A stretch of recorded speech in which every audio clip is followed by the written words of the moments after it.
बराह रास्त आपको चलेंगे, लाहौर में मुस्लिम लीग नून की मरकजी रहनुमा मरियम नवाज प्रेस कॉन्फ्रेंस कर रही हैं। बुलाया था तो मैं उन तमाम लोगों की शुक्रगुजार हूँ, चाहे वो मीडिया से हों, चाहे वो मेरी पार्टी से बिलोंग करते हों या वो वकालत के शोबे से मुंसलिक हों, जिन्होंने मेरा भरपूर इसमें साथ दिया। ख़ुसूसी तौर पर मैं नाम ज़रूर लेना चाहूँगी अमजद परवेज़ साहब का, जो मेरे लॉयर रहे हैं। उन्होंने जिस तरह 5-6 साल मेरे मुकदमे हक़ और सच के लिए, जस्टिस के लिए जिस तरह वो खड़े रहे हैं, फ़ाइट किया उन्होंने, मैं उनके लिए उनकी भी बहुत शुक्रगुजार हूँ। पासपोर्ट केस में मैं सिर्फ ये कहना चाहती हूँ कि खुशी है मुझे इस बात की कि मुझे अपना पासपोर्ट 3 साल के बाद वापस मिल गया। लेकिन मैं ये सवाल तो मेरे जहन में उठते हैं कि वो पासपोर्ट रखा क्यों गया 3 साल, मुझे क्यों महरूम रखा गया मेरे बुनियादी हक़ से, जो कि एक citizen of as a citizen of Pakistan मेरा हक़ था। और मैं आज कौम को ये बताना चाहती हूँ कि क्या आप ये जानते हैं, क्या मेरी कौम जानती है कि जिस केस में मेरा पासपोर्ट रखा गया 3 साल लाहौर हाई कोर्ट में, वो केस मेरे ख़िलाफ़ कभी बना ही नहीं। ये वो केस है जब मैं 2019 में जलसे कर रही थी और मियाँ नवाज शरीफ की रिहाई के लिए जुलूस निकाल रही थी और आवाम को मोबिलाइज़ कर रही थी। तो ये फितना, जो फॉरेन फंडेड फितना, उस वक्त ये प्राइम मिनिस्टर था और उस वक्त ये एक पेज पे भी था। तो इसको खौफ हो गया कि अगर आवाम मेरे ख़िलाफ़ खड़ी हो गई, क्योंकि जलसे बहुत बड़े बड़े हो रहे थे, रात को 3-3 बजे तक वो जलसे हो रहे थे, तो फिर इनके पास मेरे ख़िलाफ़ कोई केस तो था नहीं। तो इन्होंने इन्वेस्टिगेशन के सिलसिले में मुझे अरेस्ट किया। जब मैं अपने वालिद को जेल में मिलने गई, वहाँ पर इन्होंने मुझे अरेस्ट किया। 57 डेज़ इन्होंने नैब में मुझे हब्से बेजा में रखा और नैब में किसी खातून को रखने का पहले कोई रिकॉर्ड ही नहीं है, कोई हिस्ट्री नहीं है, कोई मिसाल नहीं है, नैब को बनाया ही नहीं गया ख़वातीन के लिए। तो जब इन्होंने मुझे अरेस्ट कर लिया तो इनको समझ नहीं आई कि इसको कहाँ रखें, क्योंकि नैब में तो जो डिटेंशन सेल्स बने हुए हैं वो मर्द हजरात के लिए बने हुए हैं और वो एक बैरक्स की तरह के हैं, वो एक ही उनके कॉरिडोर में वो होते हैं। तो फिर पकड़ तो लिया, केस भी कोई नहीं था, तो इन्होंने मुझे फिर रखा जो इनका डे केयर सेंटर है नैब के हेड ऑफिस में। वहाँ पर इन्होंने मुझे उसको खाली कराया। वहाँ पर इन्होंने मुझे 57 डेज़ हब्से बेजा में रखा। और मैं पहले भी ये बात बता चुकी हूँ कि तफ्तीश मुझसे जिस बात की जाती रही वो ये होती थी कि आजकल आप पॉलो कोएल्हो की कौन सी किताब पढ़ रही हैं, क्योंकि ज़ाहिर है जब मेरे घर से किताबें आती थी तो वो पढ़ते थे उस किताब में क्या लिखा है, आपके घर में जो है वो खाने का मेन्यू कौन बनाता है, पार्टी की डिसीजन मेकिंग की हायरार्की क्या है। वो जो उनके वहाँ कर जो नैब का स्टाफ था, उनके जो दिल में दिमाग में सवालात थे, वो मेरी इन्वेस्टिगेशन में वो शामिल था। फिर मुझे जुडिशल कर दिया गया 57 डेज़ के बाद और मुझे कोट लखपत जेल भेज दिया गया, जहाँ पर भी मैं कुछ मेरे ख्याल है तकरीबन 1.5 महीना रही होंगी। तो कुल मिला के ये 3 महीने से ज़ायद की, बल्कि शायद 3.5 महीने से ज़ायद की कैद थी। लेकिन इस पूरे अरसे में और आज तक, उस बात को भी अब 3 साल हो गए हैं, आज तक मेरे ख़िलाफ़ वो केस रजिस्टर नहीं हो सका, नैब का वो रेफरेंस नहीं बन सका जिस रेफरेंस की आड़ में इन्होंने 3 साल मेरा पासपोर्ट रखा। बल्कि 3 साल सिर्फ पासपोर्ट नहीं रखा, 7 करोड़ रुपया भी रखवाया हुआ है। अब मैं उस केस की जिस उसमें रखा हुआ है, मैं उसकी क्वॉशमेंट के लिए भी इंशाल्लाह जल्दी एप्लीकेशन दायर करूँगी। बहरहाल वो एक सेपरेट इशू है। मैं कहते हैं कि हज़रत अली रज़ी अल्लाह ताला अन्हो का कौल है कि कुफ़र का निज़ाम चल सकता है, जुल्म का निज़ाम नहीं चल सकता। तो सबसे पहले तो मैं ये सवाल करती हूँ कि ये सवाल ये नहीं है कि 3 साल बाद पासपोर्ट क्यों मिला मुझे। सवाल ये है कि नाजायज़ तौर पे 3 साल में मेरा पासपोर्ट रखा क्यों गया अपने पास। इसी तरह पनामा केस में मेरी बरियत हुई, अल्लाह ताला का बड़ा शुक्र है। लेकिन आप जानते हैं ना, 2018 से लेकर 2022, बल्कि ये पनामा का जो मुकदमा है ये तो 2016 के आखिर में बना था। 6 साल मैं उस झूठे मुकदमे को भुगतती रही। 6 साल मेरे वालिद ने उस झूठे मुकदमे को भुगता। 150 से ज़ायद पेशियां हमने भुगती। सवाल ये नहीं है कि 6 साल बाद मुझे इंसाफ मिल गया और मैं बरियत मेरी कैसे हो गई। सवाल ये है कि 6 साल क्यों एक झूठा मुकदमा चला, उसको चलने दिया गया। और सब उससे पहले एक और सवाल आता है कि वो 6 साल पहले वो झूठा मुकदमा बनाया ही क्यों गया। तो आज कौम के सामने जवाब है, मुझे उन बातों में जाने की ज़रूरत नहीं है। जस्टिस शौकत अजीज़ सिद्दीकी साहब के जो इंकशाफात हैं वो पूरी कौम के सामने हैं। मेरी वो एप्लीकेशन जो जस्टिस शौकत अजीज़ सिद्दीकी साहब के बयानात की रोशनी में मैंने दायर की थी, 2 साल की मेहनत जिसमें कहा गया था, वो आज भी लाहौर इस्लामाबाद हाई कोर्ट के पास पड़ी है। तो वो चीज़ कभी ख़त्म नहीं होगी। वो जो हुआ है, जो फाउल प्ले हुआ है, जिस तरीके से ये मुकदमात बनाए गए, क्योंकि इमरान खान के पॉलिटिकल जो एक वर्दी पॉलिटिकल अपोनेंट था, ताकतवर फॉर्मिडेबल पॉलिटिकल अपोनेंट था, उसको मैदान से उठाकर बाहर किए बगैर इमरान खान इलेक्शंस नहीं जीत सकता था। तो ये सारा खेल रचाया गया। बहरहाल ये तारीख का हिस्सा है और हमेशा वक्त एक जैसा नहीं रहता। अगर वो पनामा का मुकदमा नहीं रहा और अगर ये जो झूठा पासपोर्ट जिसमें मेरा रखा हुआ था वो मुकदमा नहीं रहा, तो इंशाअल्लाह ताला ये भी एक दिन कौम के सामने पूरी हकीकत आकर रहेगी। क्योंकि ये तारीख का हिस्सा, इनको कोई मिटा नहीं सकता। इन सबूतों को कोई नहीं मिटा सकता, इन बयानात को कोई नहीं मिटा सकता। और मेरा पनामा का जो मेरा केस था, लोग कहते थे जाली ट्रस्ट डीड और ये, उस पर तो मेरे पे मुकदमा बना ही नहीं था। ये भी कौम नहीं जानती। वो झूठ बोल बोल के, वो झूठी ट्रस्ट डीड वाली टी शर्ट्स पहन पहन के, कैलिबरी क्वीन कह कह के इन्होंने एक ऐसी बात घड़ी जिसका जो ये इन्होंने केस में रखा ही नहीं। केस में मेरे ऊपर जो केस बनाया जिसमें मुझे सज़ा हुई वो अबेटमेंट में थी, और वो कि जो क्राइम हुआ है उसकी अबेटमेंट में और एड करने के लिए मुझे एडर और अबेटर कहा गया और उस पर मुझे सज़ा हुई। कैलिबरी पर नहीं हुई, ट्रस्ट डीड पर नहीं हुई। ट्रस्ट डीड तो उठाकर अदालत ने फेंक दी बाहर। उन्होंने कहा कि ये ट्रस्ट डीड एक बहन और भाई के दरमियान है, इसमें किसी का क्या नुकसान होता है। बात ये थी कि उन्होंने कहा कि नवाज शरीफ साहब की प्रॉपर्टीज़ हैं ये, और ये साबित करने की कोशिश में 6 साल गुजर गए। एक कागज़ का टुकड़ा ये नहीं पेश कर सके अदालत में जिसमें ये कहा गया हो कि ये है कागज़ का टुकड़ा जिससे साबित होता है कि नवाज शरीफ साहब इन प्रॉपर्टीज़ के मालिक हैं। और वो जो मेरे दादा का कारोबार था 1930 से चलता हुआ, उसको ये कन्वीनियंटली माइनस कर गए। मेरे वालिद ने तो कभी कारोबार किया ही नहीं। वो मेरे दादा की खड़ी की हुई एम्पायर थी जिसको कन्वीनियंटली उस पर आंखें बंद कर ली। वो दादा से अगर पोतों को मिला या पोतियों को मिला या उनकी फैमिली को मिला तो वो तो बात कन्वीनियंटली खा गए। जजेस मेरे सामने ये बात बार बार नैब से कहते रहे कि कोई सबूत है तो दे दें, कोई एक कागज़ का टुकड़ा दे दें जो ये साबित करता हो कि ये प्रॉपर्टीज़ नवाज शरीफ की हैं और मरियम ने एड और अबेट किया उनको। कभी जब वो सवाल पूछते थे, कभी नैब को कोरोना हो जाता था, कभी नैब को डेंगू हो जाता था, कभी नैब का वकील बदल जाता था। और फिर मैंने जब ये बरियत हो गई तो मैंने पीटीआई के रहनुमाओं को ये कहते सुना कि क्योंकि अब नैब जो है इस हुकूमत के ताबे है, तो जो प्रोसिक्यूटर लगाया गया उसने मुकदमा नहीं लड़ा। तो ये मैं कौम के लिए बता दूं, उनकी इंफॉर्मेशन के लिए, उनके नॉलेज के लिए, कि मेरे मुकदमे में आखिर तक वही 2 वकला, वही 2 प्रोसिक्यूटर्स रहे जिनने मेरा मुकदमा बनाया था।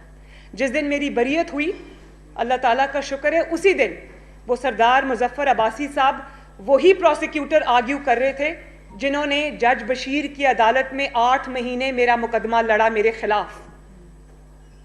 और एक और बात मैं आज क्लैरिफाई कर दूं, मैंने अपने वकील को ये हदायत दी थी कि मुझे नैब की नई अमेंडमेंट्स का फ़ायदा नहीं उठाना। तो ये मैं पूरी कौम को आज ये बता देना चाहती हूँ। इस पे डिटेल फिर मैंने पहले भी आपसे कहा था कि मैं डिटेल्ड फैसला आने के बाद पैनामा का उसके ऊपर मैं प्रेशर करूँगी। अभी मैं नहीं करूँगी। फिर मैं बताऊँगी कि इस केस में क्या क्या हुआ और किस तरह से फाउल प्ले हुआ, किस तरह से साजिश हुई। सारे केस के एक एक हकायक जिन पर मैंने आज तक बात नहीं की और चुप का रोज़ा रखा, वो मैं कौम के सामने लेकर आऊँगी। लेकिन मैं आपको ये बता दूं कि मुझे जो अमेंडेड लॉ है नैब का, जो नई अमेंडमेंट्स आई हैं, ना मैंने वो अवेल की हैं, ना उसके तहत मुझे रिलीफ मिला है। मुझे नैब के पुराने कानून के तहत मेरिट पे रिलीफ मिला है, क्योंकि मेरे खिलाफ केस साबित नहीं हो सका और उस झूठे केस में मैंने सज़ा भुगती 4 महीने। जब अडयाला में जब मेरी वालदा वहाँ बीमार थी और मैं अपने वालिद के साथ आई थी, और फिर आपके अंदर इतनी हिम्मत कि आप इसको एनआरओ कहें। एनआरओ ये होता है कि झूठा मुकदमा जिसकी आज सरे बाजार जो रुस्वा हो गया, सरे बाजार जिसकी हकीकत आज कौम के सामने आ गई, आपकी इतनी हिम्मत के बजाय उस पर आप माफ़ी मांगे जाकर कि मैंने एक खातून से ज़्यादती की, मैंने नवाज शरीफ साहब से ज़्यादती की, या भले आपके अंदर इतनी इखलाकी जरूरत नहीं है कि आप माफ़ी मांगे, तो आप जायनमाज बिछाएं बनी गाला में और अल्लाह ताला से माफ़ी मांगे कि मैं बेगुनाहों के साथ मैंने साजिश की, उनको सज़ा दिलवाई, सिर्फ इसलिए कि मुझे मुल्क का वज़ीर आज़म बनना था। क्योंकि अगर वो मैदान में रहते तो मैं वज़ीर आज़म नहीं बन सकता था। एनआरओ इसको कहते हैं कि माँ वहाँ मर रही हो और बाप और बेटी हाथ पकड़कर आकर एक झूठे मुकदमे में जिसकी हर तरफ से गवाही आ रही थी, तब भी आ रही थी। किसको याद नहीं है कि वो इस तरह से एक सहाफ़ी ने जो नायब अदालत से वो यूं मुंह छुपाकर एक साहब निकल रहे थे जिन दिनों हमारा मुकदमा चल रहा था, आप लोगों को याद है या नहीं याद? शौकत अजीज साहब की गवाही किसको याद नहीं है? अरशद मलिक की गवाही किसको याद नहीं है? तो कभी माफी मांगी गई और उसके ऊपर से आपकी इतनी जुर्रत कि आप इसको एनआरओ कहें? एनआरओ ये होता है? एनआरओ ये होता है कि नवाज शरीफ की बेगुनाही के सबूत के बाद सबूत आए, अरशद मलिक की वीडियो आ जाए, सबूत में वो कह रहा है कि मुझे ब्लैकमेल करके सजा दी गई, और वो आज तक बाहर बैठे। ये एनआरओ होता है? एनआरओ ये होता है कि आप क्या नाम है जो नैब के पिछले सरबराह थे, जस्टिस जावेद इकबाल, आप उनको उनकी वीडियो दिखाकर ब्लैकमेल करें और उनसे अपने मुखालिफिन के खिलाफ फैसले लें। क्या एनआरओ इसको कहते हैं? एनआरओ इसको कहते हैं कि मरियम नवाज पे कोई केस ना बनता हो और वो जलसे और जुलूस कर रही हो और आप डर जाएं, आप खौफ में मुब्तला हो जाएं और आप उसको बगैर किसी केस के उठाकर उस अंदर कर दें, नैब में डाल दें, हब्से बेजा में रखें? क्या एनआरओ इसको कहते हैं? और वहां से आप उठा के उसको कोट लखपत के डेथ सेल में फेंक दें, जहां पर एक चारपाई रखी हो और बाथरूम और कमरे में दीवार ना हो। एनआरओ उसको कहते हैं? आप कहते हैं डार साहब एनआरओ के बाद आए। मैं तो ये सवाल पूछती हूं कि वापस आना तो था ना, जुल्म ने एक दिन मिटना था, ये हमेशा के लिए नहीं होता। जो जुल्म है उसकी शेल्फ लाइफ बहुत छोटी होती है। डार साहब को इस मुल्क से जाना क्यों पड़ा? वापस आना तो बाद की बात है, पहले बताएं। और आपके मुंह पे कुदरत का जन्नाटेदार थप्पड़ पड़ा है कि जिस डार साहब को आपने फाउल प्ले करके निकलवाया, आज वो आपका दोबारा से फाइनेंस मिनिस्टर है। और डार साहब से तकलीफ जो है ना, वो एनआरओ की नहीं है। डार साहब के वापस आने की भी तकलीफ नहीं है। डार साहब से इनकी जो अब मीटिंग्स बनी गाला में हो रही है ना, इनके अपने लोगों ने मुझे बताया कि उन मीटिंग्स में अब बात ये होती है कि डार साहब वापस आ गए तो डॉलर की कीमत जो है वो नीचे आ रही है, रुपया मुस्तहकम हो रहा है, स्टॉक मार्केट जो है वो बेहतरी के साइंस दिखा रही है, ऊपर जा रही है, डीजल और पेट्रोल की पहली बार कीमतें इस तरह से कम हुई हैं। और डार साहब क्योंकि एक्सपीरियंस्ड आदमी है, बहुत दफ़ा मुल्क को मुआशी बहरानों से निकाल चुके हैं। ऐसे मुआशी बहरानों से भी उन्होंने निकाला है जब उम्मीद की कोई किरण नज़र नहीं आती थी। तो तकलीफ इनको असल में ये है, जो इनकी गुफ्तगू है आपस की, वो ये है कि अब डार साहब वापस आ गए हैं, इकॉनमी की बेहतरी के इशारे मिल रहे हैं, और इकॉनमी अगर बेहतर हो गई तो हमें कौन पूछेगा? असल में तकलीफ ये है डार साहब से।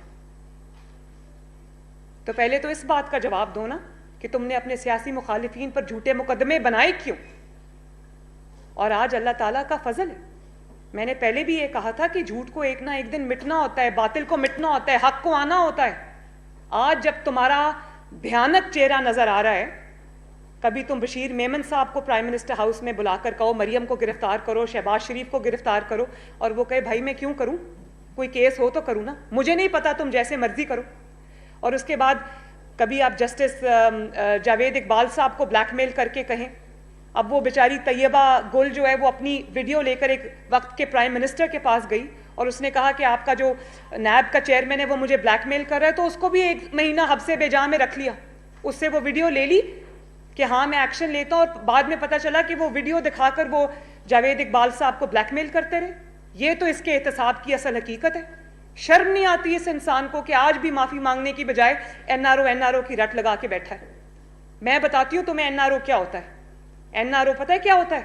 एनआरओ होता है जब तुमने अपने घर की बनी गाला, जिसका नाम मनी गाला है, उसकी रेगुलराइजेशन के लिए तुमने जाली डॉक्यूमेंट्स जमा कराए, और उस पर भी तुम्हारे साकिब और निसार ने तुम्हें सादिक और अमीन का सर्टिफिकेट दिया। सादिक वो सदाकत और अमानत की दास्तानें फिर पूरी दुनिया ने सुनी।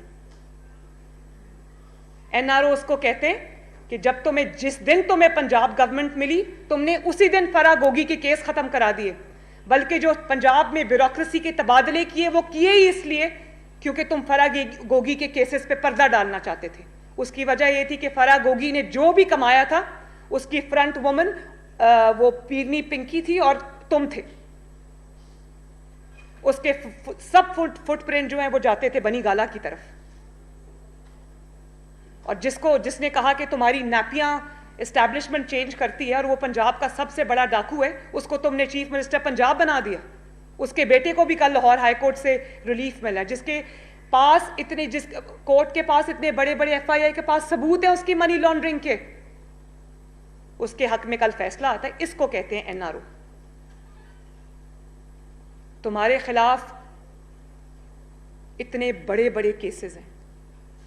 पाकिस्तान की 75 साल की तारीख में तमाम बिठा लें आप हुक्मरान, किसी के खिलाफ मिला के इतना कोई केस नहीं होगा जो इसके खिलाफ है।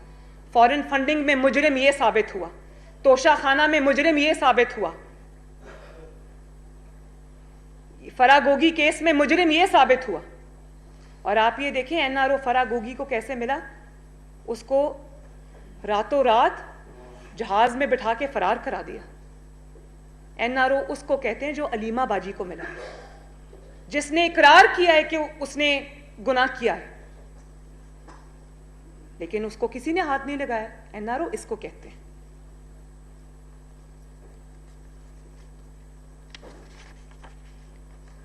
और फिर तुमने कल कहा कि कल मैं इंटरव्यू, मुझे किसी ने क्लिप भेजा कि हमारे माशरे में ये फितना, फॉरेन फंडेड फितना क्या कह रहा है कि हमारे माशरे में ख़वातीन का एक बड़ा ख़ास मकाम होता है, उनकी बड़ी इज़्ज़त होती है, और अगर मरियम खातून ना होती तो जेल में होती। तो जब मरियम जेल में थी, तुमने डाला था झूठे मुकदमे, तब मरियम खातून नहीं थी। तुम तो ख़वातीन के इज़्ज़त के मामले में बात करने के भी काबिल नहीं हो। तुम्हारा इतना बुरा ख़वातीन के मामले में ट्रैक रिकॉर्ड है, इससे ज़्यादा मैं कुछ नहीं कहूँगी, क्योंकि मेरी जो ट्रेनिंग है, मेरी जो अपब्रिंगिंग है, वो मुझे इस चीज़ की इजाज़त नहीं देती कि मैं इमरान पे पर्सनल अटैक करूँ। लेकिन किस से छुपी हुई है वो बात जो ख़वातीन के मामले में, उनकी इज़्ज़त के मामले में इसका ट्रैक रिकॉर्ड है। मरियम नवाज़ तब भी एक खातून थी जब तुमने मरियम नवाज़ को अडयाला जेल में फेंका बाप के साथ। मरियम नवाज़ तब भी एक खातून थी जब तुमने उसको नैब में हब्से बेजा में रखा। मरियम नवाज़ तब भी खातून थी जब तुमने उसको कोट लखपत जेल में उसके जलसों से डरकर तुमने डेथ सेल में फेंका, सजाए मौत की चक्की में रखा। मरियम नवाज़ तब भी खातून थी जब उसको तुमने 6 साल तुमने अदालतों में धक्के खाने पर मजबूर किया। उस वक्त मरियम नवाज़ खातून नहीं थी। और जब मरियम नवाज़ ने अपने हक में कभी खातून कार्ड नहीं खेला, औरत कार्ड नहीं खेला, विक्टिम कार्ड नहीं खेला, तो तुम ये खातून की रट ना लगाओ। जब मरियम नवाज़ ने खातून होने का कोई बेनिफिट नहीं लिया, तुमने तो कभी जेल की शक्ल नहीं देखी, दीवारें फैलान के भाग जाते हो, और तुमने सच्चे केसेस में भी तुम्हें आज तक कानून का सामना नहीं करना पड़ा। तो मरियम नवाज ने तो अल्लाह के फजल करम से जिस हिम्मत के साथ तुम्हारे इंतकाम का मुकाबला किया, तुम तो बात करने के काबिल नहीं। जब मैंने अपने खिलाफ औरत कार्ड अपने हक में नहीं खेला, तो खबरदार तुमने औरत होने का कोई नाम भी लिया तो।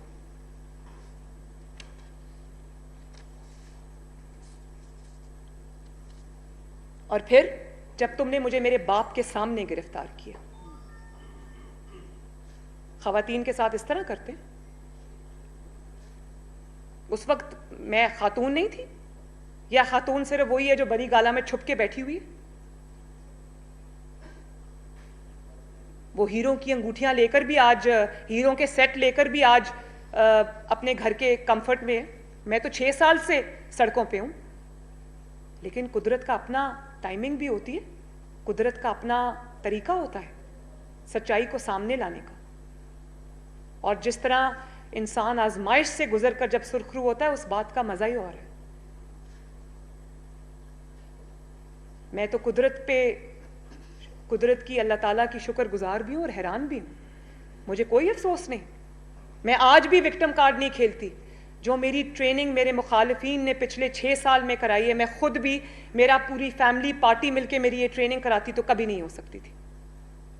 जो अल्लाह ताला ने मुझे हिम्मत दी, जो बुराई के खिलाफ, जुल्म के खिलाफ, इंतकाम के खिलाफ, जालसाजी के खिलाफ खड़े होने का अल्लाह ताला ने मुझे हौसला दिया, मैं अल्लाह ताला की शुक्रगुजार हूं। और आज मैं एक फ़र्क मरियम नवाज हूं, तो इसका शुक्रिया मुखालिफिन का भी बनता है, इस फितना खान का भी बनता है।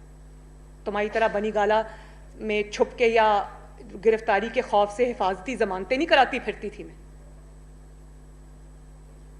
तब भी मैं खातून थी। जब मुझे नैब ने बुलाया तो मैंने नैब की, परवेज रशीद साहब और मरियम मेरे साथ थे, मैंने नैब के पत्थर भी खाए, मेरी बुलेट प्रूफ गाड़ी पे फायरिंग हुई, उसकी स्क्रीन टूट गई। तब भी मैं खातून थी। खातून के साथ ये सलूक किया जाता है, तो खातून का तो नाम भी तुम ना लो। मुझे पता है कि तुम खवातीन की कितनी इज्जत करते हो। तुमने जिस तरह तुमने, चले ये तो सियासी हो गया ना, तुम जिस तरह फ्रस्ट्रेशन में मेरे खिलाफ जुमले कसते हो स्टेज पे खड़े होकर जलसों में। ये किसने कहा था कि मरियम मेरा इतनी बार नाम लेती है कि उसका कहीं हस्बैंड ना नाराज हो जाए? ये घटिया जुमलेबाजी किसने की थी? चले मरियम नवाज को छोड़ दें, वो आपकी पॉलिटिकल ओपोनेंट है, आपको डर लगता है उससे। आप मुझे सिर्फ ये बताएं, आजकल उनकी सारी तकारीर मेरे खिलाफ होती हैं, तो मुझे पता है कि उनको वो क्या सोच रहे हैं। तो ये जो ऑनरेबल जज ज़ेबा के बारे में गुफ्तगू की थी इस फितना ने, वो क्या था? ललकारा जलसे में खड़े होकर कहा कि तुम्हें भी हम नहीं छोड़ेंगे। क्या अल्फाज इस्तेमाल किए कि नहीं छोड़ेंगे, आपके खिलाफ भी हम एक्शन लेंगे। जज ज़ेबा नाम भी लिया, और उनको कल उसके अंदर माफ़ी मिल गई। तो बात यह है कि अतर मिनल्ला साहब की मैं बहुत इज़्ज़त करती हूँ, एहतराम करती हूँ एज अ जज भी। तो उन्होंने माफ़ी दे दी, बड़े दिल का मुजाहरा किया, दरगुजर का मुजाहरा किया। लेकिन मैं अदलिया से बड़े अदब से ये कहना चाहती हूँ कि ये फ़राख दिली का मुजाहरा जो है ना, इस किस्म के शैतानी जहन के इंसान के साथ नहीं किया जाता। अगर आप इस किस्म के इंसान को माफ़ करेंगे, जिसका काम ही यही है कि पहले जलसों में खड़े होकर बदतमीज़ी करो, जुमले कसो, इल्ज़ाम लगाओ, भले बाद में वो इल्ज़ाम का धड़न तख्ता हो जाए, लेकिन वो बहुत सालों से यही करता आ रहा है। और जब कानून के शिकंजे में गर्दन फंसती हुई नजर आए तो जाके माफ़ी मांग लो। और आपका क्या ख्याल है कि जब वो जज ज़ेबा से माफ़ी मांगने गए थे तो वो इसलिए माफ़ी मांगने गए थे कि उनको लगा था उनसे गलती हुई है? उनका ट्रैक रिकॉर्ड उठा के चेक कर लें। वो जज ज़ेबा साहिबा से माफ़ी मांगने इसलिए गए थे कि उनको पता था कि अगर मैंने ये माफ़ी नहीं मांगी तो मैं डिस्क्वालीफाई हो जाऊंगा, मैं तौहीन अदालत में डिस्क्वालीफाई हो जाऊंगा। तो ये माफ़ी उन्होंने अपनी जान बचाने के लिए मांगी। और जज ज़ेबा साहिबा की जो तौहीन हुई है, उसकी कभी माफ़ी देने से पहले जज ज़ेबा साहिबा से पूछा कि इसको माफ़ी मिलनी चाहिए या नहीं मिलनी चाहिए? क्या आपको अंदाज़ा है कि ऐसे शख्स को जब माफ़ी मिलती है तो आप किस चीज़ को फ़रोग दे रहे हैं पाकिस्तान में? फिर अब किसके मुंह पे फिल्टर लगा होगा? कोई भी जलसे में खड़ा होकर उठ के किसी खातून को गाली दे, डराए, धमकाए, झूठा इल्ज़ाम लगाए, बुली करे और उसके बाद जाके माफ़ी मांग आएगा, फिर सबको माफ़ी देनी पड़ेगी। फिर तलाल चौधरी साहब को जिन्होंने कुछ नहीं किया उनको भी माफ़ी देनी पड़ेगी। फिर जो दानियाल अजीज़ साहब है उन्होंने भी कुछ नहीं किया, उनको भी माफ़ी देनी पड़ेगी। फिर निहाल हाशमी साहब को भी माफ़ी देनी पड़ेगी और उनको माफ़ी मिलनी भी चाहिए क्योंकि उन्होंने कुछ नहीं किया, वो सियासी लोग हैं। इस शैतान को आपने माफ़ी दी तो इसका मतलब है कि आइंदा ये यही करेगा। वो और ज़्यादा इम्बोल्डन हुआ है आज, उसको पता है कि जो चाहे कर लो, बाद में जाके माफ़ी मांग लो।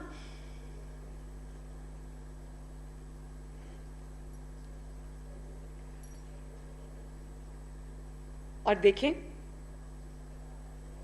एक और मेरी नज़र से वीडियो गुजरी, ये ARY को वो एंकर हैं शायद मारिया मेमन, उनको इंटरव्यू दे रहे थे और आप ये अंदाज़ा लगाएं इस शख्स का, मैं अब मुझे वो अल्फाज नहीं मिलते, आप अंदाज़ा लगाएं। कहता वो, उसने कहा वो साइफ़र कहाँ है, कॉपी जो साइफ़र की, वो तो मैं गुम हो गई मुझसे। अंदाज़ा लगाएं आप, साइफ़र गुम हो गया मुझसे। वो साइफ़र कोई वो हीरे की अंगूठी के लेन देन का तो वो रिकॉर्ड नहीं थे ना जो तुमने गुम कर दिया, तो कोई बात नहीं। या वो साइफ़र उस जो तुमने डॉलर्स लिए हैं फॉरेन फंडिंग केस में, ये वो तो नहीं था ना, ये पाकिस्तान की अमानत थी। मुझे ये बताएं कि पाकिस्तान की 75 साल की तारीख़ में कितने साइफ़र्स आए होंगे पाकिस्तान को? लाखों आए होंगे। आज तक कोई साइफ़र गायब हुआ है कहीं? वो साइफ़र, बात ये नहीं है कि वो साइफ़र कहाँ गया, गायब हो गया, उसकी कॉपी वहाँ पड़ी हुई है, नहीं पड़ी हुई। इल्ज़ाम ये नहीं है, वो भी एक बहुत बड़ा इल्ज़ाम है कि आपने एक रियासत की दस्तावेज़ को आपने गायब किया, वो भी इल्ज़ाम है। और ये मैं नहीं कह रही कि वो गुम गया, मैं नहीं कह रही है, ये इमरान खान, फितना खान खुद अपने इंटरव्यू में कह रहा है कि वो मुझसे गुम हो गई। इल्ज़ाम जो संगीन नौयत का इल्ज़ाम है वो ये नहीं, वो इससे भी ज़्यादा संगीन है, उसका गुम होना भी संगीन है, लेकिन उससे ज़्यादा संगीन बात यह है कि आपने जालसाजी की उस साइफ़र के अंदर, आपने मिनट्स ऑफ द मीटिंग तब्दील किए, आपने ज़ीरो जिसमें कोई साजिश का ना जिक्र था, ना साजिश का कोई अता पता था, आपने उसके ऊपर साजिश बिल्ड कर दी। ये होता है जब आप एक खिलंडरे को, तलंगे को लाकर आप बिठा देते हैं प्राइम मिनिस्टर्स ऑफिस में कि खेलो 22 करोड़ की तकदीर से। और आप जानते हैं कि अब फॉरेन ऑफिस के जो लोग हैं वो क्या कहते हैं, प्राइम मिनिस्टर क्या कहते हैं? अब जो बैनुल अक़वामी दुनिया है, इंटरनेशनल वर्ल्ड है, दुनिया के ममालिक है, वो पाकिस्तान को साइफ़र भेजने से आज डर रहे हैं कि उनको पता नहीं है। वो कहते हैं कि हमें ये पता नहीं है कि इस साइफ़र के साथ क्या होगा, इसके मिनट्स तब्दील करके इसको साजिश बना दिया जाएगा।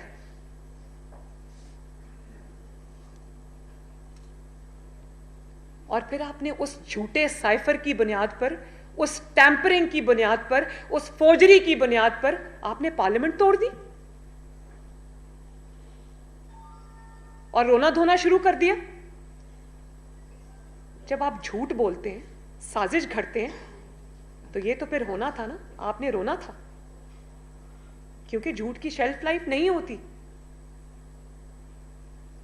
और उस पे आपकी इतनी हिम्मत कि आपने टैक्सला के जलसे में खड़े होकर जो बातें आपने की, जिस किस्म के रकीक हमले आपने इंस्टीट्यूशंस पे किए, आपको शर्म आनी चाहिए। मैं आपको अभी कुछ वीडियोस दिखाती हूँ और आप वो वीडियो देखें, उसके बाद हम बात करेंगे। लगाएं जी वीडियो।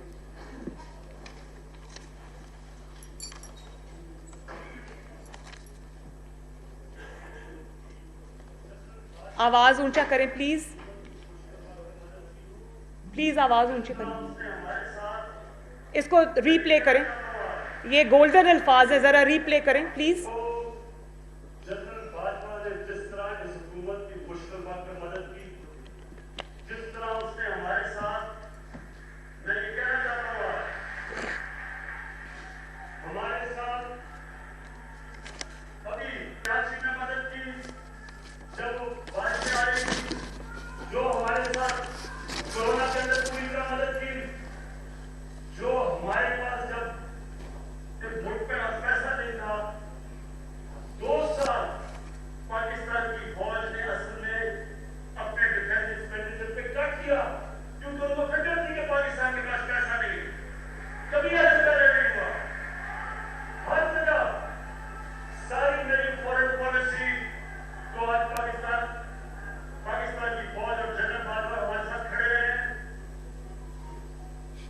अगला लगाएं जरा। सबसे ज्यादा न्यूट्रल और प्रो डेमोक्रेटिक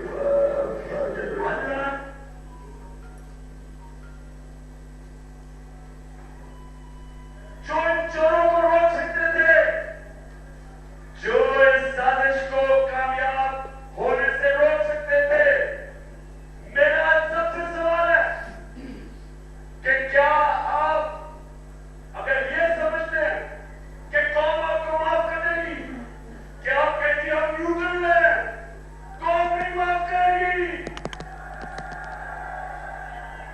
देखा, क्या आप माफ करेंगे उन लोगों को जिन्होंने टांगों को आने दिया?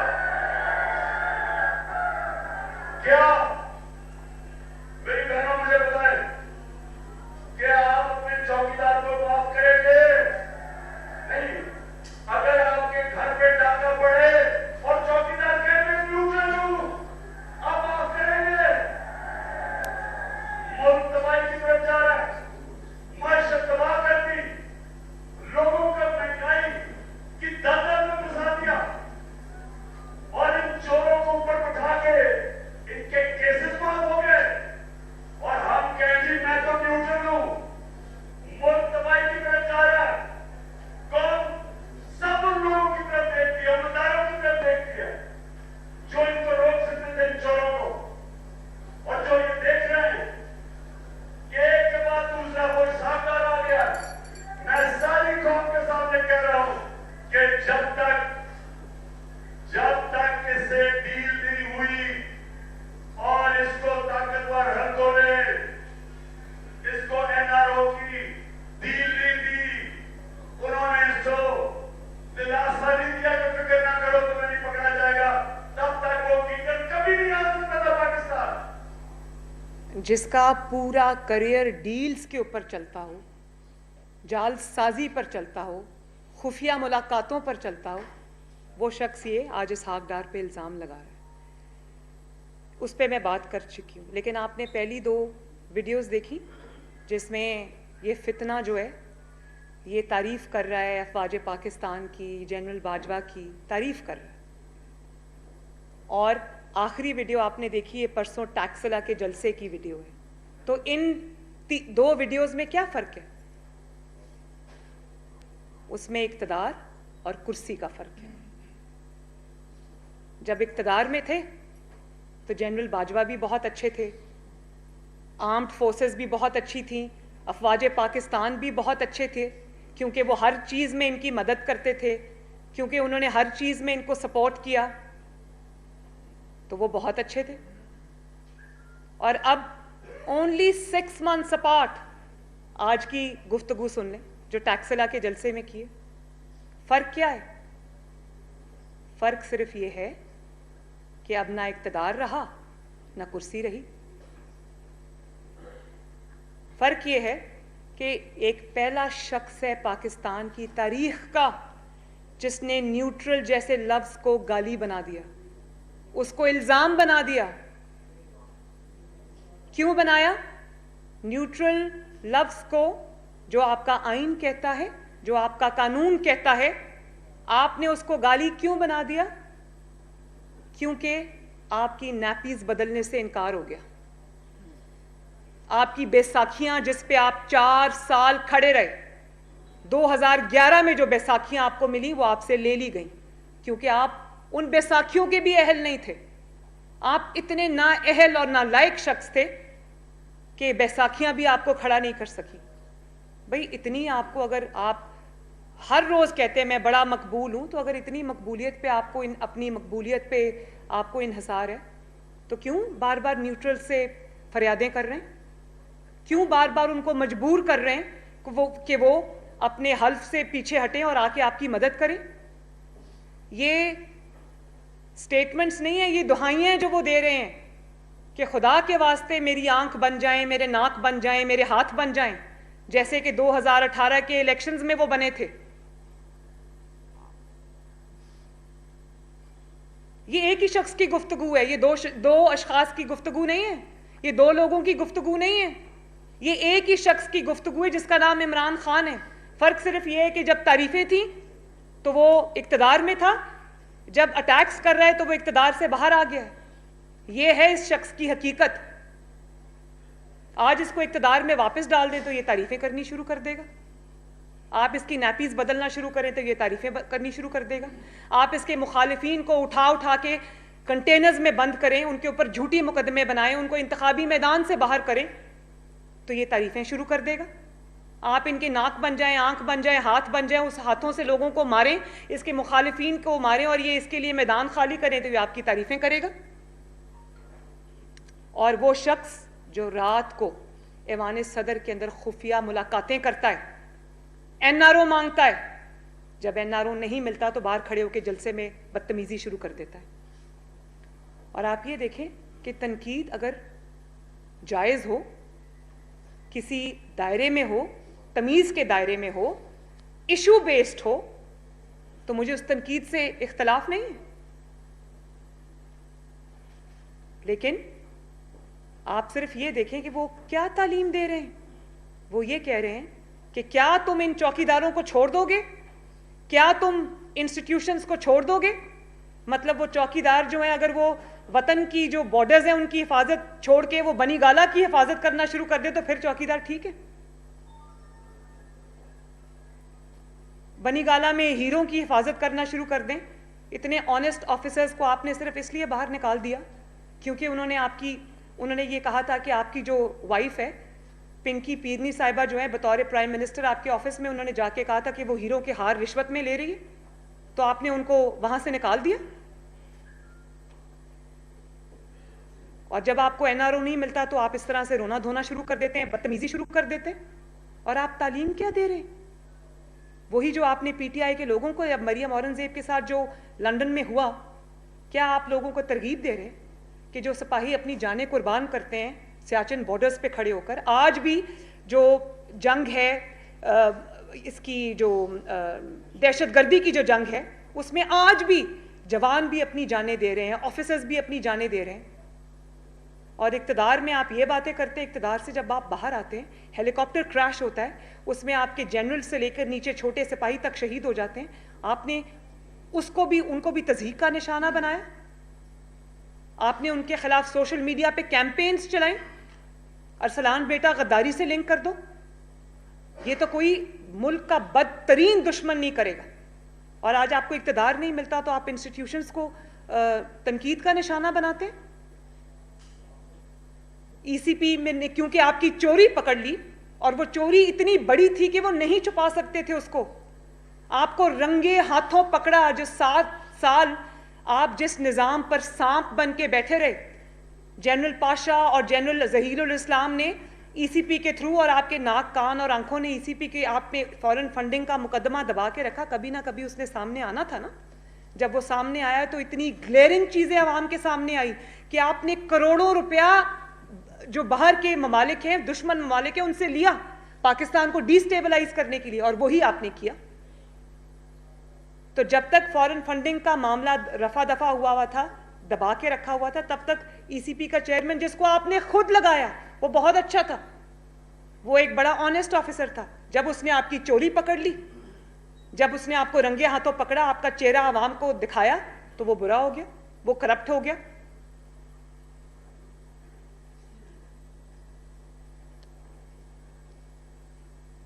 तो आपको मेरा ख्याल है कि वो वाले न्यूट्रल्स चाहिए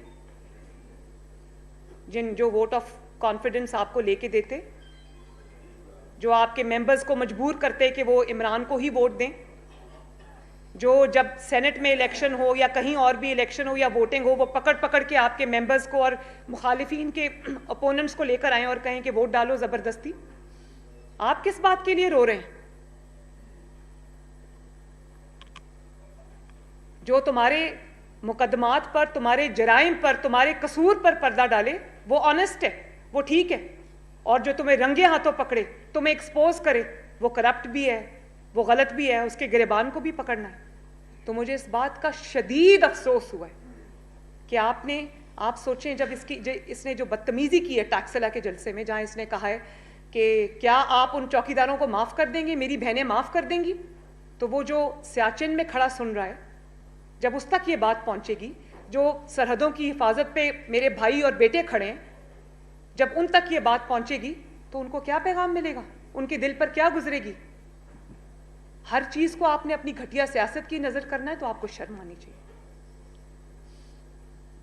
इशू पे बात करें, हम सब सुनेंगे, लेकिन ये रोना धोना जो है ना कि मुझे मेरी नैपीज क्यों नहीं बदल रहे, मुझे क्यों नहीं सपोर्ट कर रहे, मेरे क्रचेस क्यों नहीं बन रहे, मेरी बैसाखियां क्यों नहीं बन रहे, मुझे इक्तदार क्यों नहीं लेके दे रहे, इक्तदार कोई लॉलीपॉप है जो उठा के आपके हाथ में दे देंगे? जी एक मिनट उस्मान, आप बात करें, मैं देती हूँ, मैं आ रही हूँ। आरिफ मैं देती हूँ।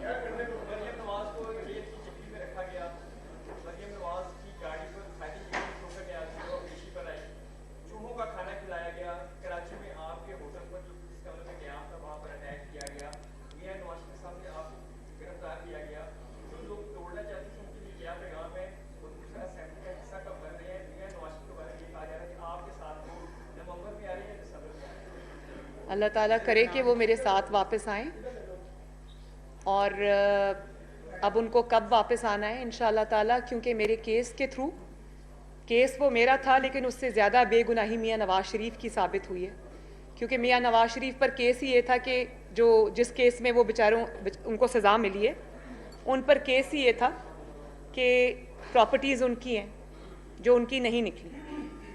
और आज ये जो एनआरओ का राग अलाप रहा है ना, मुझे सिर्फ ये बताएं कि मैंने एक केस किया हो पैनामा का, उस वक्त तो बड़ा अदालतों में जाकर, जब पैनामा का केस सुप्रीम कोर्ट में चल रहा था, पूरी पीटीआई इमरान खान समेत फ्रंट रोज पे टांग रख के बैठी होती थी और अपने मनपसंद सहाफ़ी भी वहां बिठाए हुए थे। तो उस वक्त तो जाके रोज केस सुनते थे। अगर आपके पास आज कोई सबूत होता, मैंने इमरान पे कोई केस किया होता, तो मैं तो, जब जज बार बार सबूत मांगते रहे, तो मैं तो जाके कहती कि ये जज साहब ये सबूत पकड़े, सजा दें। नवाज शरीफ के खिलाफ, मेरे खिलाफ तो जज साहब बार बार सबूत मांगते रहे, वो सबूत नहीं मिला। और पैनामा केस वो केस था जब इमरान प्राइम मिनिस्टर था 2018 में, इन्हीं जस्टिस अतर में नल्ला ने और जस्टिस गुल औरंगजेब साहब, अभी इमरान प्राइम मिनिस्टर था, उन्होंने कहा ये केस बनता ही नहीं है, तभी तो जमानत मिली थी। तो आप उस केस को आप एनआरओ कह रहे। और नवाज शरीफ का रास्ता अब अल्हम्दुलिल्लाह साफ है। सिर्फ अब एक एप्लीकेशन देनी है कोर्ट में कि क्योंकि ये साबित नहीं हो सका जो उन पे झूठा इल्ज़ाम लगाया गया था, तो वो हम देंगे एप्लीकेशन, लेकिन टाइमिंग का फैसला अल्लाह ताला को पता है, मियाँ साहब आप खुद करेंगे, लेकिन वो बहुत जल्द अपने वतन वापस आएंगे। दूसरी बात आपने क्या की, जो लोग मुझे तोड़ना चाहते थे उनकी मैं शुक्रिया अदा करना चाहती हूँ कि उन्हीं की वजह से आज मेरी ट्रेनिंग भी हुई, उन्हीं की वजह से, उनके झूठों की वजह से, उनके इल्ज़ामात की वजह से आज उनका स्याह चेहरा पूरी दुनिया ने देखा। अब वो एनआरओ डील का राग अलापने पर मजबूर हैं, लेकिन अगर कोई हकीकत की आंखों से देखे तो जन्नाटेदार कुदरत का थप्पड़ उनके मुंह पे पड़ा है, और उनकी बातों से पता चलता है, फ्रस्ट्रेशन से पता चलता है। तो मैं उनको ये कहना चाहती हूँ, आपका बहुत बहुत शुक्रिया जी। अभी एक मिनट, ऐसे नहीं जी, ऐसे नहीं, आप बात करें।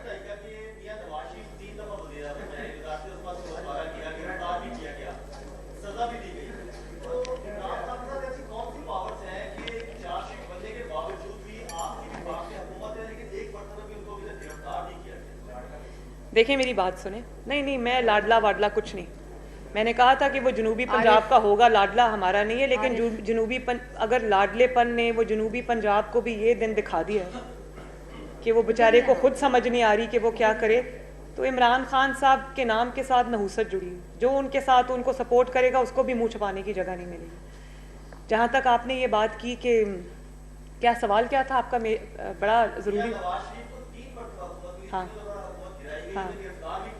हाँ, आपने कहा कि उसको पकड़ते क्यों नहीं।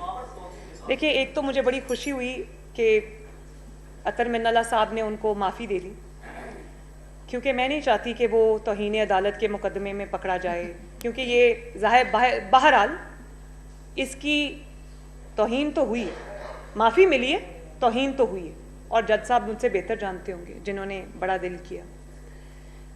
मैं नहीं चाहती कि इस किस्म के मुकदमे में इसकी पकड़ हो। इसके ऊपर बहुत संगीन किस्म के न सिर्फ इल्ज़ामात हैं, बल्कि उन इल्ज़ामात के इतने बड़े बड़े सबूत मौजूद हैं कि ये दुनिया, पाकिस्तान क्या, ये दुनिया की किसी अदालत से नहीं बच सकता। फॉरेन फंडिंग केस आप ले लें, इस पे साबित हुआ कि इसने पाकिस्तान की दुश्मन ताकतों से पैसा लिया।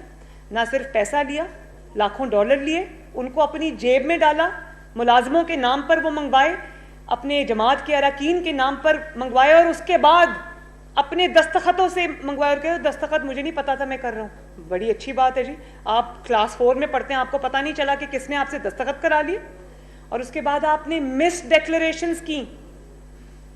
सब केसेस का जो बाप है ना, हालांकि इसके सारे जराइम संगीन है, ये साइफर वाला जुर्म भी संगीन है, तोशाखाना जुर्म भी संगीन है, तौहीन वाला जुर्म भी संगीन है, लेकिन सब केसेस का बाप फॉरेन फंडिंग है। फॉरेन फंडिंग केस को अगर आप देखें तो वो ये साइफर के साथ भी लिंक होता है, क्योंकि फॉरेन फंडिंग पकड़कर, डॉलर पकड़कर आपने मुल्क के साथ वो किया जो दुश्मन करना चाहते थे, और दुश्मनों ने खुद नहीं किया, इमरान के थ्रू किया, इस फितने के थ्रू किया। इसका काम ही फितना फैलाना है। तो इसके ऊपर बहुत बड़ा केस है फॉरेन फंडिंग का। तोशाखाना केस में आप आ जाएं, क्या इसने घड़ियां नहीं ली? क्या घड़ियां बेची नहीं? और आप ये देखें कि पहले घड़ियां बेच दी, उनका पैसा जेब में डाल लिया, उसके बाद कहीं जाकर डिक्लेयर भी नहीं किया, झूठ बोला उसके बारे में भी। तो कोई भी इसका मुकदमा आप उठा के देख लें, सियासी बुनियाद पर इसका कोई मुकदमा नहीं बना। सियासी बुनियादों पर इसको रिलीफ जरूर मिल रहा है, सजा नहीं मिली अभी तक। और अगर इस मुल्क में आइन और कानून नाम की चीज है तो फिर कानून के जो हाथ हैं वो इसके गिरेबान से अब ज्यादा दूर नहीं है। और मेरी जिद्दोजहदी इस बात पर होगी कि इसको पकड़ा जाए, इसको भी पता चले कि यहाँ पर किस भाव बिकती है। जी आरिफ,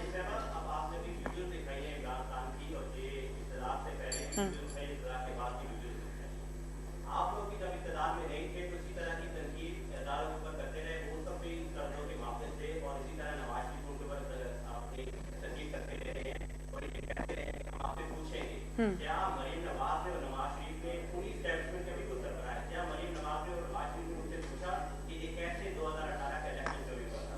दूसरा आपसे सवाल ये भी है, 1 मिनट पहले एक सवाल का जवाब देखें। जो बात ये फितना करता है और जो बात हम करते हैं उसमें बुनियादी फर्क है, बहुत बड़ा फर्क है। आप दो चीजों को कंपेयर नहीं कर सकते। नवाज शरीफ साहब क्या कहते थे? नवाज शरीफ साहब ये कहते थे कि आप इस फितने को लेकर आए हैं, इस फितने ने मुल्क की मईशत तबाह की है, इस मुल्क के साथ उसने खेला है। वो जो कहता है ना मैं इस पे सिर्फ खेलना है, तो उन्होंने यही कहा इस मुल्क की तकदीर के साथ उसने खेला है। आज भी जो IMF की शराइत पर हम महंगाई जो हो रही है और जो मईशत का हाल है वो वहीं पर जाता है, उसके सिरे भी इस फितने से मिलते हैं। तो नवाज शरीफ साहब ने कहा कि ये ना करें, ये जो सियासत है ये आपका काम नहीं है, ये आप छोड़ दें सियासतदानों पर और आप अपने आईनी और कानूनी रोल तक महदूद हो जाएं। ये क्या कह रहा है? फितना क्या कह रहा है? फितना ये कह रहा है कि नवाज आप अपने आईनी रोल से इनहराफ करें, आप वो जो पाकिस्तान के आइन और कानून ने रेड लाइंस लगाई हैं आप वो क्रॉस करें, मेरी मदद करें, मेरी बैसाखियां बने, मेरे आंख बने, मेरे नाक बने, मेरे हाथ बने, मेरे मुखालिफिन को मारे, तभी मैं आपको मानूंगा, वरना मैं आपको नहीं मानता। ये है बुनियादी फर्क। इस फर्क को जान के जियो।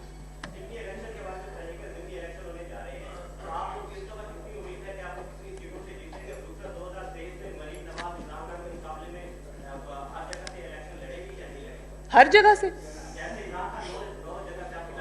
हमारी पार्टी है। नहीं, मेरी बात सुने कि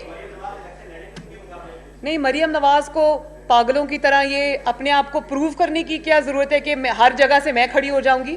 मेरी माशाल्लाह एक बड़ी वेल एंट्रेंच्ड पार्टी है जिसकी जड़ें अवाम के अंदर है, जो पानी का बुलबुला नहीं है जिसको किसी पाशा ने, जहीर ने लॉन्च कर दिया और आंखें कान ने उसको RTS बिठा दिया।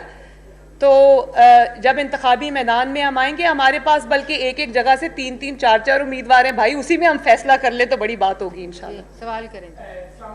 वालेकुम अस्सलाम।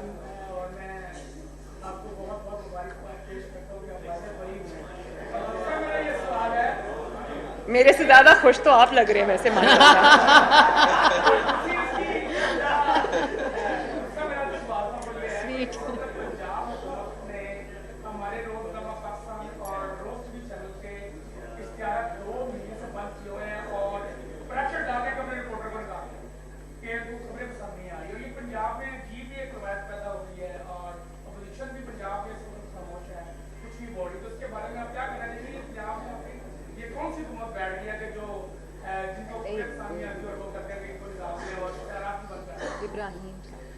देखें, पंजाब में जब अदालती हुकूमत आएगी तो वो यही करेगी, अवामी हुकूमत आती है तो वो ये नहीं करती। इसी तरह जब 2018 में इमरान को इंस्टॉल किया गया पाकिस्तान में बतौर वज़ीर आज़म, तो वहाँ पर भी जितने ये पिछले 5 साल में सहाफ़ियों के साथ जितनी ज़्यादतियाँ हुई हैं, जिस तरह उनको गोलियाँ मारी गई, जिस तरह उनको घरों से उठाया गया, जिस तरह उनको तशद्दुद का निशाना बनाया गया, जिस तरह उनको नौकरियों से निकाला गया, जिस तरह चैनल मालिकान को उठाकर नैब में बंद किया गया, उनके खिलाफ मुकदमे बनाए गए, तो ARY के खिलाफ तो कोई मुकदमा नहीं बन रहा।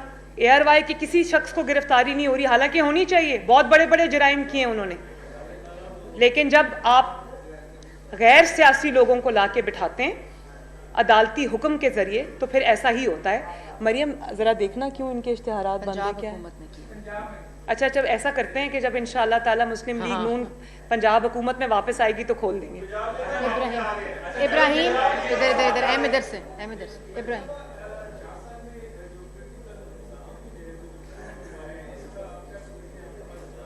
क्या मुझे आवाज़ नहीं आ रही आपकी? सॉरी।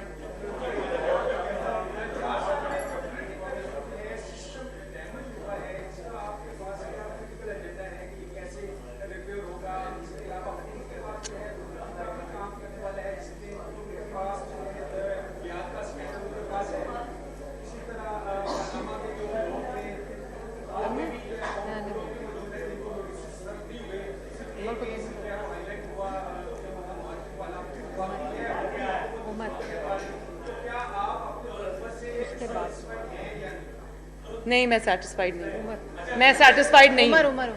और मैं एक और बात बताऊं कि जहां तक मुल्क की तरक्की का सवाल है, मुल्क की स्टेबिलिटी का सवाल है, तो मुल्क को खारजी महाज पे कोई ख़तरा नहीं है। इस मुल्क के अंदर बहुत पोटेंशियल है माशाल्लाह। इस मुल्क को ख़तरा सिक्योरिटी से नहीं है, इस मुल्क को ख़तरा इंस्टेबिलिटी से। और इंस्टेबिलिटी जो है वो पैदा करने वाले अनासिर जब तक सियासत में भेस बदल कर रहेंगे, जब तक इस मुल्क में फॉरेन फंडेड एजेंट्स को उनको करार वाकई सज़ा नहीं मिलेगी, इस मुल्क में स्टेबिलिटी नहीं आ सकती। और मैं आज एक दावा भी कर रही हूँ कि आप इस फॉरेन फंडेड फितने को, जिसका नाम इमरान खान है, आज आप पाकिस्तान की पॉलिटिक्स से निकाल दें, पाकिस्तान दिन रात तरक्की करेगा, दिन दुगनी रात चौगनी तरक्की करेगा इंशाअल्लाह ताला। क्योंकि इसका एजेंडा फ़र्क है, इसने इस मुल्क को आगे बढ़ने नहीं देना। 5-6 साल से देख ले, मुल्क नीचे से नीचे जा रहा है। तो इंशाअल्लाह ताला इस मुल्क ने आगे बढ़ना ही बढ़ना है, इस मुल्क ने तरक्की करनी ही करनी है। तो वो वक्त भी बहुत जल्दी हम देखेंगे, अच्छा वक्त आएगा इंशाअल्लाह।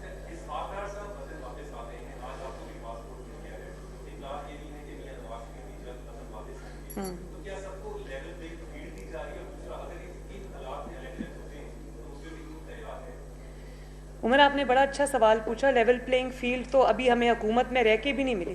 लेवल प्लेइंग फील्ड ऐसी होती है कि नवाज शरीफ साहब बेगुनाह होते हुए भी सजा याफ्ता हैं आज भी।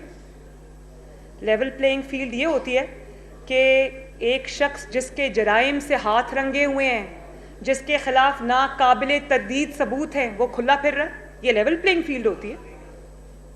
लेवल प्लेइंग फील्ड देखें, आप ये नहीं कह सकते कि मिट्टी डालो जी आगे चलो, नहीं, ज़ीरो पे आना पड़ेगा। पहले ज़ीरो पे कैसे आते?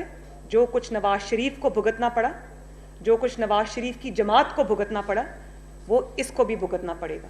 हालांकि नवाज शरीफ बेगुनाह था, ये गुनाहगार होते हुए भी इसको सज़ा के जो हाथ है वो इसके गर्दन तक पहुंचेंगे, तो लेवल प्लेइंग फील्ड। ये नहीं हो सकता कि पहले नवाज शरीफ के जो इसकी आड़ में नवाज शरीफ को एक बेटे से तनख्वाह ना लेने पे निकाल दिया जाए और फिर नवाज शरीफ की ही आड़ में ये इसको सज़ा ना हो कि जी पॉलिटिकल लोगों को या प्राइम मिनिस्टर्स को या पॉलिटिकल लोगों को या लीडरान को जो है वो इंतखाबी मैदान से बाहर नहीं किया जाना चाहिए। नवाज शरीफ को बाहर करते वक्त ये शिक याद नहीं आई थी या ये बात याद नहीं आई थी? लेवल प्लेइंग फील्ड तो सिर्फ तब होगी जब इंसाफ होगा, और अगर इंसाफ होता है तो इमरान खान आपको मुल्क की सियासत में दूर दूर कहीं नज़र नहीं आता, जेल की सलाखों में हमेशा के लिए पड़ा नज़र आता है। और ना सिर्फ इमरान खान नहीं, वो गोगी, पिंकी, पीरनी और वो जो मानिका ख़ानदान है जिन्होंने ये मिल के पाकिस्तान पे डाका डाला है, हीरों के हार लिए हैं, अंगूठियाँ ली हैं, ज़मीनें ली हैं, वो सब आपको सलाखों के पीछे नज़र आएंगे और ये होना चाहिए। ये कोई हमारे मर्जी की बात नहीं है कि इसको छोड़ दो और इसको पकड़ लो, ऐसा नहीं होगा। अच्छा, मुझे विशाल ये बता दीजिएगा कि 2 फेडरल मिनिस्टर पे मुकदमा दर्ज किया जाता है और सीसी को लाहौर को बकायदा ये कहा जाता है गुलाम महमूद पे आप एस्टैब्लिशमेंट डिवीजन में रिपोर्ट करें, उसके बावजूद वो परवेज इलाही के घर जाते हैं और इस बात पे उनको शाबाश दी जाती है कि आपने मुकदमा दर्ज की है, तो उनके खिलाफ फेडरल जो है वो क्या कर रहा है इस वक्त?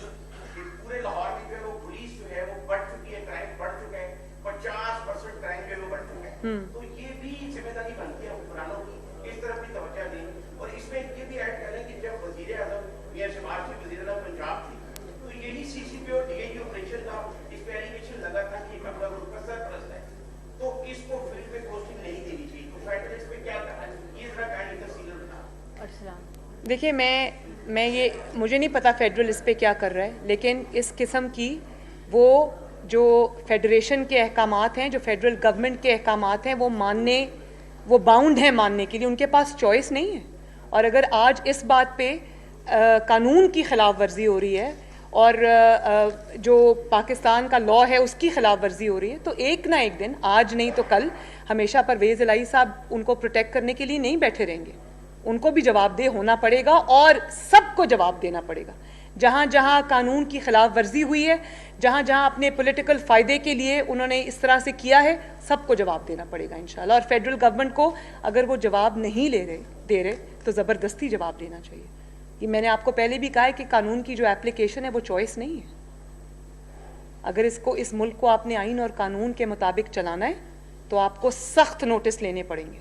जी अरसलान, अदनान 1 मिनट, अदनान 1 सेकेंड, अरसलान साहब आप बात करें।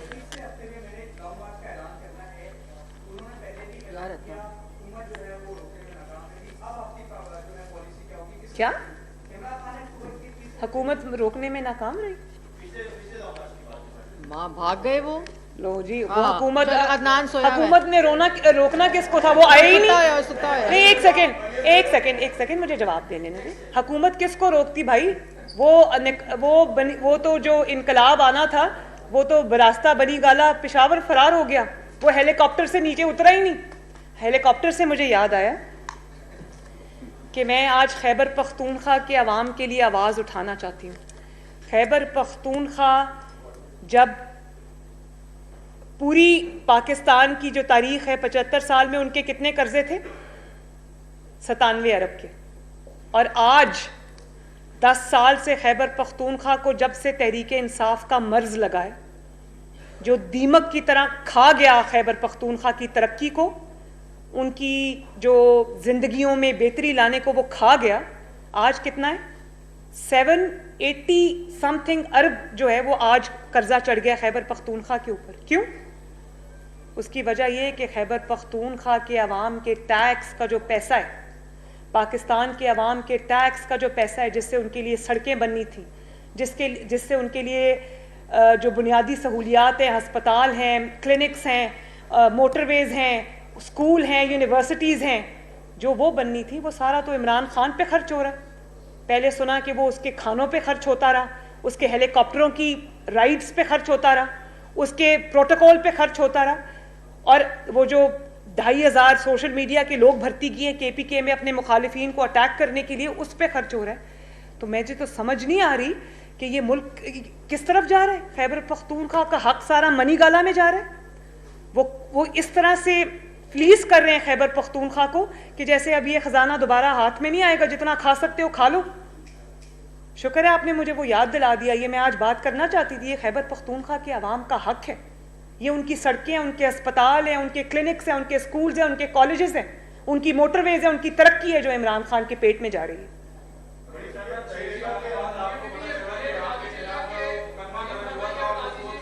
बेटा 1 सेकेंड, अरसलान नहीं, मुझे 6 साल बाद नहीं पता चला। अरसलान आप बात कर ले यार। नहीं, इस तरह तो नहीं होगा ना। आसिम आप कर लो।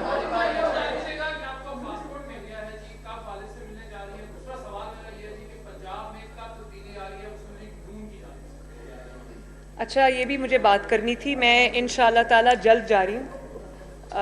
पासपोर्ट मुझे आज मिल गया, अल्लाह ताला का शुक्र है। मैं 3 साल से नवाज शरीफ साहब से नहीं मिली। जब से मेरे वालदा की वफ़ात हुई है मैं अपने भाइयों से, हसन और हुसैन से नहीं मिली। वो आ नहीं सके, मैं जा नहीं सकी। तो ये जुल्म के हिसाब हैं जो देने पड़ेंगे। तो अब मुझे इंतज़ार नहीं हो रहा कि मैं कब जाऊं और अपने वालिद से मिलूं।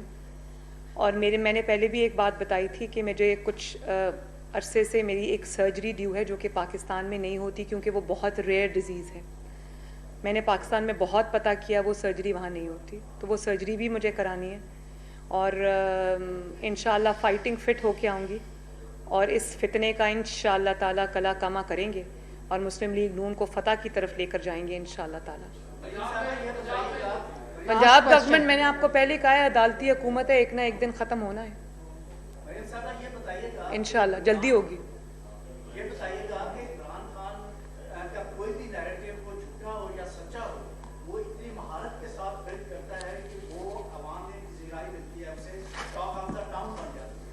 लेकिन आप और आपकी जो दूसरी लीडरशिप है, उनका बयानिया कितना ही स्ट्रॉन्ग क्यों ना हो, तो वो उससे वो ज़िराई नहीं मिल पाती। इसकी क्या वजह है कि ये कोई कम्युनिकेशन गैप है लीडरशिप के दरमियान और आपके वोटर के दरमियान, या हिकमत अमली का फुकदान है, या कि लोग आप पे ट्रस्ट नहीं करते, जो उस तरह से बिलीव नहीं करते जैसे कि उसके बयानिया को एक्सेप्ट करते हैं? जो बयानिया है उसको, उसकी कामयाबी को नापने का आपके पास क्या मेजर है? क्या आज जो फैसले आ रहे हैं वो इमरान खान के बयानिए के मुंह पे थप्पड़ नहीं है?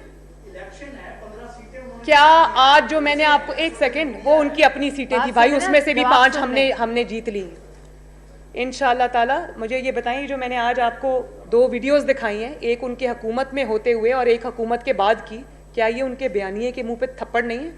हाँ, सिर्फ एक बात है, आज जो इसहाक डार साहब वापस आए, क्या वो उनके बयानिए के मुंह पे थप्पड़ नहीं है? तो बात ये है कि एक ज़रूर क्रेडिट मैं उनको देती हूँ, और वो ये है कि वो बहुत डटाई के साथ और किसी भी शर्म के बगैर झूठ बोलते हैं। मुस्लिम लीग नून झूठ नहीं बोलती, लेकिन मुस्लिम लीग नून इनके झूठों को, ये जो आज इन्होंने साइफर का झूठ बोला और उसके बाद खुद का साइफर गुम हो गया, बाद में ऑडियो आ गई कि इसके साथ सिर्फ खेलना है और मिनट्स तब्दील कर दो, क्या ये बयानिया जो साजिश का घड़ा था उसके मुंह पे थप्पड़ नहीं है? आप कैसे कहते हैं वो बयानिया कामयाब हो गया? थोड़ी देर के लिए आप थोड़े लोगों को बेवकूफ़ बना सकते हैं, लेकिन हमेशा के लिए हर किसी को बेवकूफ़ नहीं बना सकते। आज आप कल उनको कह रहे थे कि इनसे अच्छा कोई सिपा सालार नहीं है, इस फौज से अच्छी कोई फौज नहीं है। आज आप ये कह रहे हैं कि ये मीर जाफ़र हैं, मीर सादिक हैं, न्यूट्रल्स हैं। न्यूट्रल को आपने गाली बना दिया, इनको मारो, इनको पकड़ो, इनको माफ़ नहीं करना। तो ये बयानियों के मुंह, मतलब वो बयानिया किसका था? ये एक ही शख्स के बयानिए हैं। नवाज शरीफ साहब ने तो कभी किसी को मीर जाफ़र नहीं कहा, मीर सादिक नहीं कहा, न्यूट्रल को गाली नहीं बनाया।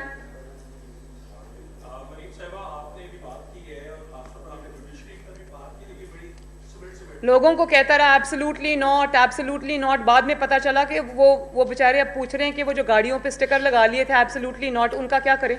वो उतारने या लगाए रखें? ये बयानिया होता है, ये झूठ होता है, ये फ्रॉड है, ये जालसाजी है, ये नौसरबाजी है। इसको बयानिया नहीं कहते। ये हर मुल्क में एक मौजूद होता है ऐसा शख्स। अमेरिका में भी था ट्रंप, बाद में क्या हुआ उसका? तो इमरान खान के झूठों की भी एक शेल्फ लाइफ है जो कि अब पूरी होते नजर आती है। लोगों को आप करप्ट कहते रहे और अदालत कह रही है जुर्म ही नहीं हुआ, नवाज शरीफ बेगुनाह है, मरियम नवाज बेगुनाह है। और खुद क्या हुआ? खुद आपसे हीरों की अंगूठियां पकड़ी गई, 3 कैरेट की नहीं 5 कैरेट की चाहिए। फर्स्ट लेडी को अंगूठी देनी है तो 5 कैरेट की तो दो, 3 कैरेट की तो नहीं देनी ना। और मुझे 3 कैरेट की 5 कैरेट की अंगूठी दो, मैं तुम्हें अभी इमरान खान से फाइल पे दस्तखत करा के देती हूँ। तो कहाँ गया वो चोरी का, डाके का नैरेटिव? तो जिस तरह इमरान के झूठों की एक शेल्फ लाइफ है, जिस तरह वो पूरी होनी है, तो इंशाअल्लाह ताला इमरान खान साहब की भी शेल्फ लाइफ है जो पूरी हो चुकी है।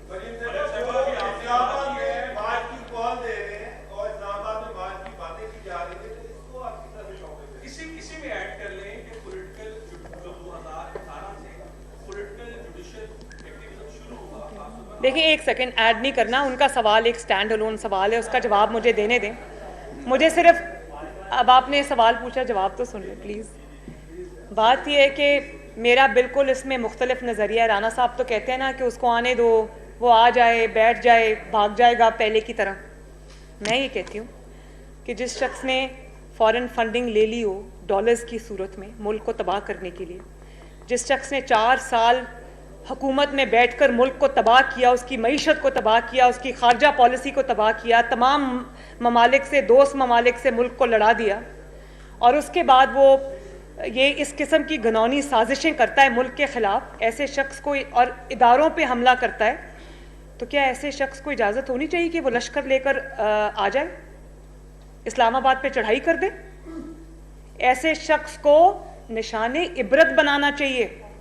कोई पाकिस्तान का इदारा नहीं है जो उसके शर से नहीं बचा, कोई पाकिस्तान का ऑनेस्ट ऑफिसर नहीं है जो उसके शर से नहीं बचा, कोई जुर्म का इर्तिकाब है जो उसने नहीं किया। ऐसे शख्स को कैसे इजाज़त दे दे कि वो जत्था लेकर 25,000 का इस्लामाबाद पे हमला आवर हो जाए? ऐसे शख्स की जो औकात है वो जेल की सलाखों के पीछे, जिसके पीछे इसको सारी ज़िंदगी रहना चाहिए, क्योंकि इसने मुल्क की तकदीर से खेला है। तो लॉन्ग मार्च तो सियासी जमातों की सियासी जो है वो तरीके हैं, ना ये सियासी है ना ये सियासी जमात है। इसको वो मराआत, वो फैसिलिटी, वो सियासी एक्टिविटी की इजाज़त नहीं होनी चाहिए जो बाकी सियासी जमातों को हासिल है। ये फॉरेन फंडेड है, ये फितना है जो लॉन्च किया गया पाकिस्तान की तबाही के लिए। इसको एक फितने की तरह, जिस तरह आप एक दुश्मन को ट्रीट करते हैं, एक फितने को ट्रीट करते हैं जो पैसे लेकर आया, उस तरह ट्रीट करना चाहिए। जी, 2018 से बस आखिरी सवाल। 2018 से जो पॉलिटिकल एक्टिविज्म शुरू हुआ, खासतौर पर जुडिशियल एक्टिविज्म, आज 2022 में कहां पे पड़ा है? फिर आपको उम्मीद है कि 2018 में जो आपके साथ हुआ था आने वाले दिनों में नहीं होगा? नंबर 2, आपने इमरान खान की कई आपने मंसूबों की बात करती है, फॉरन फंडिंग और दीगर चीजों की। लाहौर जहां पर आप प्रेस कॉन्फ्रेंस कर रही हैं, अभी इसके करीब ही रुदा का एक इतना बड़ा मंसूबा है जिसमें लोगों की 20 एकड़ अराजी 1-1 हजार में हथियाई जा रही है पंजाब गवर्नमेंट, और कहा जा रहा है, इल्जाम लगाया जा रहा है कि इमरान खान, बुशरा बीबी और उनके सहूलतकार दीगर कुछ सरमायाकार है, तो उस पर टिप टैक्स ले रहे हैं अरबों रुपए के हिसाब से। उस पर मुस्लिम मूव क्यों नहीं आवाज उठा? देखिए, मैं ईंट उठाओगे तो इमरान खान के करप्शन के सबूत मिलेंगे, और वो इन्हीं सज़ाओं से बचने के लिए, उसको पता है कि उसने बहुत बड़े बड़े घपले किए हैं जिसके सबूत सबके पास मौजूद हैं, वो इन्हीं सज़ाओं से बचने के लिए, जो उसने पीरनी और गोगी के साथ मिलकर घपले किए हुए हैं, इसी से बचने के लिए वो ये सब जो आज वो मीर जाफ़र, मीर सादिक, इनको छोड़ना नहीं, इनको मारना है, और ये लॉन्ग मार्च करो और हमला करो, वो ये सब इसलिए कर रहा है क्योंकि उसको पता है कि वो अगर ये सब उसका नाकाम हो गया और ये उसके ड्रामे नाकाम हो गए तो कानून की गिरफ्त से वो ज़्यादा दूर नहीं है। तो ये ड्रामा वो कर ही इसीलिए रहा है। लेकिन कब तक आसिम? एक ना एक दिन तो पकड़ा जाएगा ना। वो बकरे की माँ कब तक खैर मनाएगी? और आखिर में मैं सिर्फ ये कहना चाहती हूँ कि एक भाई ने सवाल पूछा कि नवाज शरीफ साहब ने तो तनकीद की थी, बिल्कुल की थी। आज भी अगर कोई ऐसा मौका आता है जिसमें हम समझते हैं कि यह आइन और कानून की खिलाफ वर्जी है, आज भी तनकीद होगी। लेकिन नवाज शरीफ साहब ने कभी गाली नहीं दी, नवाज शरीफ साहब ने कभी बगावत पर मजबूर नहीं किया, नवाज शरीफ साहब ने कभी जानवर नहीं कहा किसी को। नवाज शरीफ का अपने दौरे हुकूमत में भी जो स्टांस था, आज भी नवाज शरीफ का वही स्टांस है। बस थैंक यू वेरी मच, शुक्रिया। मुस्लिम लीग नून की मरकजी रहनुमा मरियम शरीफ लाहौर में प्रेस कॉन्फ्रेंस कर रही थी। उनका कहना था कि इमरान खान का एब्सोल्युटली नॉट का बयानिया झूठा और फ्रॉड है। आज जो फैसले कल आ रहे हैं वो इमरान खान के बयानी के मुंह पर थप्पड़ है। जज ज़ेबा के बारे में भी फितने ने क्या गुफ्तगू की, जलसों में घटिया जुमलेबाजी भी की गई। उन्होंने कहा कि बड़े अदब से अदलिया से कहती हूँ, शैतानी जहन को माफ़ नहीं किया जाता। ये थी अब तक ताज़ा तरीन।